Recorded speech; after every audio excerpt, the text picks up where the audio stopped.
Brad, sipag mo ah. Kung nag-check ka na, meron tayong bagong dating na mga Yamaha 3x3 water pump. Diesel. 7 horsepower. Japan technology. Pero yaring China. Pero sa ngayon, ito pinakamatibay natin nakikitang water pump. So, paano ba chinecheck yung pagka dumating to? Una, chinecheck natin yung injection pump. Galawin mo nga rin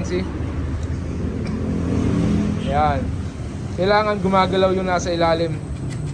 Ayan. Pagka gumagalaw yan, yung maganda, hindi pakat yung injection pump niya. Ngayon, ito yung nozzle tip. Tatanggalin din natin yung nozzle tip. Patingin niya. Ito yung pinaka-nozzle tip natin. Yung sunog ay, mag-focus Yan. Sunog yung nozzle tip niya kasi umandar na to, pinaandar na to sa kasa. So ngayon, bubuksan natin to nozzle tip na to. Check natin kung ito ay hindi pakat o pakat. Ano ba mangyayari pag pakat? Pag pakat ito, mausok. Kasi hindi control yung diesel na lumalabas.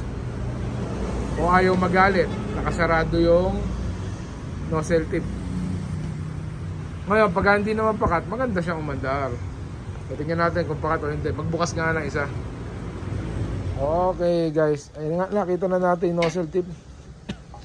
Pakat ang nozzle tip. So ito ang laging problema natin sa mga brand yung mga water pump. Ayan. So ayan ang nozzle tip niya. Pagka hinatak niyo gitna niya, hindi niya mahatak, nakapakat siya.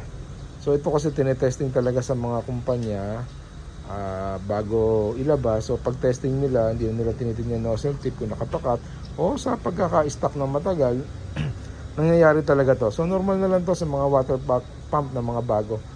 So kailangan pagka mga bago water pump nyo, patest nyo talaga sa mga binilan ninyo ng mga water pump.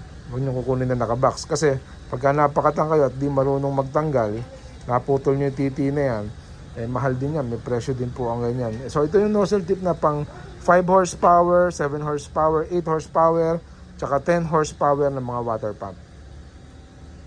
So ibabalik na din natin to pagka napaluwag na natin to ng gasolina, diesel o kung ano mga panlinis at bubuga na siya ng maayos. Okay guys, thank you for watching Power Max TV.